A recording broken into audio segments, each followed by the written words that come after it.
The obolo doesn't hurt you. The obolo that they put at the end. What do you mean obolo? Don't like math. Hey, go and ask your father. I'm outside in an AMG, right outside, TT, two-turn baby girl, you know me. Hey guys, welcome back to my YouTube channel. My name is Sheila-kate, aka Big Sheila for a reason, and Big Sheila with the vibe. If you don't know, well now you know. I've realized that I'm getting quite a number of new subscribers, so I'm like, why don't I just do this video to reintroduce myself to you? So from the title, today's video is going to be about random facts you don't know about me, you know, plus I'm bored, so let's talk. The first thing is that I enjoy the concept of tit for tat. Like, I like it when people tit, because when I tat, it's gonna be glorious. Like, the tatty immaculate, because hey, I feel like a lot of people are very intentional. They know what they are doing. Obviously, there are some things that are, you know, mistakes. No, we can't forgive it. But there are some things you share that. Like, you knew that what you're gonna do, you wouldn't like it if I do it to you. So then why then are you doing it to me? So like recently, I've been having a lot of arguments or back and forth with people saying that is not very Christian. Like, I'm like, why? Why isn't that Christian? Like, why are you so focused on my reaction and not your action? Because I didn't just get up to react. I did what I'm doing based on what you did. So I feel like some people deserve to be given a dose of their own medicine, because they don't know that their medicine, the dish out, is always bitter. So they need to know that what you're doing is not nice. Because like, I'm still my some way. You have come to do something, it has bashed me. If I'm doing the same thing to you, you don't understand. Why? Isn't that witchcraft? No, isn't that witchcraft? Think about it. Whoa. Think about it. You know, back then when I was a kid, yeah, I used to do this thing. It's really silly, it's very childish, but I used to do this thing where I take note of whoever wishes me on my birthday, how you wish me. Like, if you call me, I'll call you on your own. If you post me, depending on how, like, if you post me once, I'll post you once. The caption you use, if it's a very sweet caption, your own, I'll give you sweet caption. If it's very happy birthday, it's your own happy birthday. Like, no matter when your birthday is, if your birthday is in a leap year, I will remember and do exactly as you did to me. But like right now, Monday grows, so we don't really have time for stuff like that. But like, yeah, I liked it for that. Like, let me know, am I wrong? Because I feel like people know what they are doing. Like, so right now, if I do something to you and do it to me, I'll take it like a G, because I know that, you know, I'm not gonna talk too much because I did it to you first, I did it to me. Do you guys understand what I'm trying to say? Like, yeah, what do you think about stuff like that? Does that make me a bad person if I don't allow you to hurt my feelings, or if I hurt you the same way you hurt me? Let's talk about that. Oh, so the next thing is that I actually want to come to America. Like, I didn't have plans of coming here. Do you know that? Oh, if you don't know, I'm in America, by the way. Yeah. Get out of here. Get out of here, man. Shit, I'm saying. So I didn't have plans of coming to America. You know, this is what happened, right? When I wanted to travel, I was looking at Jasmine. You know Jasmine Boating, right? She went to Canada and her life transformed. So I was like, oh, maybe the secret is the Canada day. So plus I already heard that coming to America was a hassle. Like, it was so stressful. So I didn't want to go through that. I didn't want to do that whole stressful thing. So I was just going to go to Canada. So there was this particular school that I applied to. It's a Canadian school, and two of my friends, two or three, like a couple of friends in my class in Legon, they were already there. So I was like, these people, we all had the same class. Like, we all had first class. I got first class, by the way. I never expected it. I mean. So I was like, oh, then if these people, they are there, then maybe I'll be there. So I applied to just that school. And I was so, like, that was the only school I put all my resources. Like, I was doing research. I was just very, you know, involved in that school. I was just, you know, hitting up professors and all of that, because I really wanted to go there. So getting to the very end, I was like, it's like I'm putting all my eggs in one basket. Let me look for some baskets and put one egg be there, you know, just for backup. But I knew that I wasn't even gonna go. So I was like, okay, I've applied to one school in Canada, let me apply to one school in the US. And I looked for some school B. It wasn't anything. I didn't put any effort. I didn't do any research. That explains why I didn't get any funding or anything like that. I was just very nonchalant about that school, because I knew I wasn't going to America. America wasn't part of my plans, but I was just doing it just because. So I was there now. I waited for this school. They came to say that the competition, due to so much competition, they're sorry they can't give me. I said, hey, Are you playing? What type of plane is this? This is playing. Hey, the matter chop hot. They said they can't give me, like, they are really sorry. I said, okay, cool, no problem. Then that my backup plan, no, they were like, hey Sheila, congratulations, blah blah blah. I said, hey, so imagine if I hadn't like done a plan, given up, like done a plan B or something like that. So yeah, that was it. So I am currently in America because of my plan B. Like, it wasn't something I wanted to do. So even when I was coming here, like when I was doing my research, when I was doing my whole visa process, I really struggled because I didn't find a lot of Ghanaian content creators, female Ghanaian content creators, that were doing like what I'm doing. If you go through my page, you know that I'm doing a lot of visa interview and all of those things. I struggled to get a lot of Ghanaian content creators that were doing that. So that's how come I'm like, okay, now that I'm America, like let me just do all the things that I struggle to get. Do you understand? So because when I was doing it, the people that I was coming across were mostly Nigerians, like the Nigerian content creators that were just giving me all the information I needed.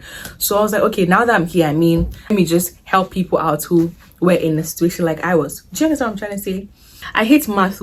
Like, it's so bad that I failed math in... let me tell you why I don't even like math. Because of my math teachers back in school, they were always so angry. Like, they'll come to class and then they'll project their frustration. I don't know if their wives were beating them. I don't know. Then they'll come to class, they'll come and beat it. And it's mostly it's mostly the Voltairean math teachers. They were so wicked. Like, so I have this phobia for math and anything that has to do with numbers. Till date, I'm still scared of it. It was so bad that when I went to sites, I failed math. Like, I'm a side girl. I failed math. I had to stay home for like 2 years because, well, I mean, when I failed, I could have written object the following year, but I was like, nah, I'm not ready. Like, it's just so bad. So I sat home for 2 years. I finished Legon. I finished site in 2015. I sat home for 2 years and I went to Legon in 2017. Do you understand? So like anything math counts me out. Like, I don't like math at all. Wait. Because I hate math, right? One of my requirements, my future husband, he should know math too. Because if the children come, mommy, and they give us homework, go and ask your father. Because if the father doesn't know math, the mother doesn't know, hey, then the children, they TV. God have mercy upon us. I don't like math, but I love languages. Anything that has to do with languages come in. Like, except French, because once again, my French teachers back in school, they were so wicked. Like, you are beating me for what?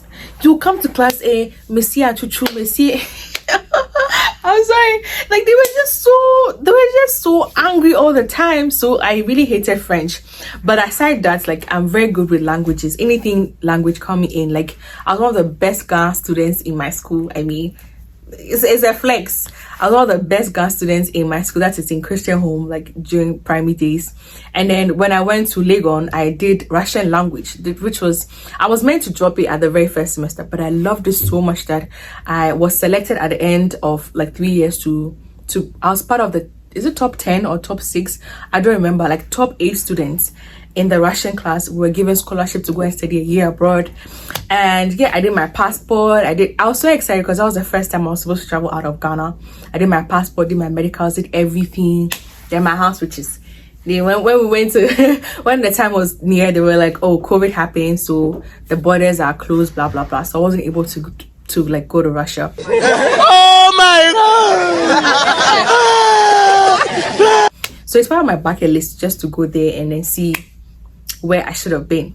You get me? So the next thing is that I'm actually on a journey to love myself. I realized that I never got a chance to love myself. Like, the first emotion or the first feeling I had for my body especially was that of hatred, because a lot of people projected their insecurities on me. Why do I say that? Growing up as a fat kid in Ghana, like, it has a toll on your mental health. You guys don't understand that, because you just be going, hey, obolobo. The obolo doesn't hurt you. The obolo that they put at the end. What do you mean obolobo? You just be minding your business. And the funny thing is that I wasn't fat too. I was very dark. Like, they were like, hey, oh, hey, black heat. Hey, black heat. Like, so I grew up hating myself. Like, I don't remember ever liking myself. Does that make sense? Especially the aunties, you just be going on, hey, off ya boy, oh jai. I hated going for family events or family functions because I know that the very first conversations or first 2 comments are going to be about my body. Like, why? And it's mostly from aunties that if you see their hand is like 2 of my thighs. You, this auntie, your stomach, I don't know the last time you were able to see your toe, but you are still talking about me. Like, so I never actually liked myself. I never got a chance to love myself because people made me hate how I looked. Like, hey, your stomach has become big. See, I had this friend back in Legon, right? I don't even know if she's watching this thing, but then I really liked her so much, but she made me resent her because every single time this girl sees me, she has to talk about my body. Like, let's go on log back and we'll come back. Hey, you have become big. Oh, I was even talking to this guy that time. He said he saw you have become big. Like, and so what? My only crime is not to have a flat tummy. Does that mean I'm a bad person? Did I kill anybody? Like, all I have is a big tummy. Like, free me. Like, let me be. So, I mean, it took a while. I mean, it got some point. I wasn't even taking pictures. Like, you will struggle to get a picture of Sheila to post on her birthday because I never posted pictures. Once you post a picture on WhatsApp, hey, why have you become big like that? Why have you done this? Like, it's just so many people wait watching. Like, leave me alone. So, like, I started posting on Instagram, I think last year. And when I started posting on Instagram consistently, people were surprised because hardly would you even see me or see me taking a picture because I hated that. But right now, I'm on a journey. I started this journey of self-love, like loving myself. If you don't like my stomach, that's your business. If you don't like my arms, it's your business. If I'm becoming big, it's your business. Like, leave me out of it. You think I don't have a mirror in my house now I'm becoming big?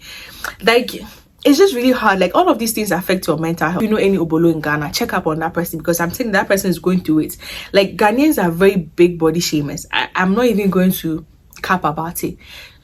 And then even the boys too, like, if you know you like slim girls, go and date the slim girls. Don't come and date me, someone who is, you know, slightly heavy, come and tell me that, oh, I think you should lose weight. Like, I really don't understand why people do that. Go for your type. Don't go for someone that's not your type and try to make her your type.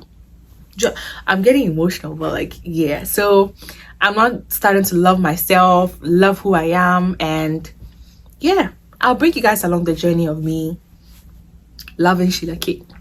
Next thing is that when I was in school, I was in Infantima Girls. I used to be part of the regimental band. Yes, I was playing the euphonium, and I loved it so much. I wasn't going for siesta. I barely went for prep. Hey, am I supposed to even let me say that? I barely went for prep. I wasn't really paying attention to my academics because I was so interested in that. Because we used to go for intercourse, to zoo, and all of those things. Then one teacher went to call my father and said, the child that you have brought to school, no, she doesn't take her academics seriously. Sell out, people. Sell out. You sell out me. Sell out. My dad got so pissed because my dad wanted me to be a lawyer. So he's like, like, I brought you to school. You wanna play horns or play music and all of that. So he stopped me. And even after school, I tried getting into it, but he was like, no. And then I never understood him then, but like now I understand him because you're paying so much money, and Ghana is hard. You're paying so much money, and then he wants you to become someone great in the future, and you want to do music. But then again, like, I have friends who are doing music and they didn't even take education.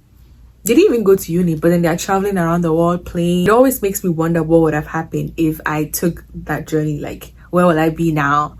But it's all good. I mean, it's all good. I mean, but yeah, it's been like 10 years and I have still not played. I don't know if I still remember how to play, but like, yeah, maybe one day I'll play and show you guys. The way to my heart is kinky, wachi, and watermelon. These three things. If you want to kidnap me, if you want to, if that's my bride price card, they should add these things to it. Like, yeah, they should add these things like kinky and shoto. That's it. I don't even want fish. No fish, just kinky and hot kinky and shoto. That's it. Then wachi too, wachi and gari and shoto. No stew. Like, if you want to make it fancier, but you can add willy and then kelly willy. Yeah. So I've given you tips. We've come to the end of today's video. Let me know what you think of it. If you like it, if you don't like it, I mean, just leave everything down in the comment section. If you have any video ideas you want to see from me, I'm open to any suggestions, so leave everything down in the comment section. Also, please make sure you follow me on Instagram at @vanderpoy_. I'm going to leave my Instagram handle over here so you can check me out. Yeah, please don't forget to subscribe. A lot of people watch me, but you don't subscribe. I beg you. Just subscribe, okay? I'll see you guys in my next video. Until then, bye.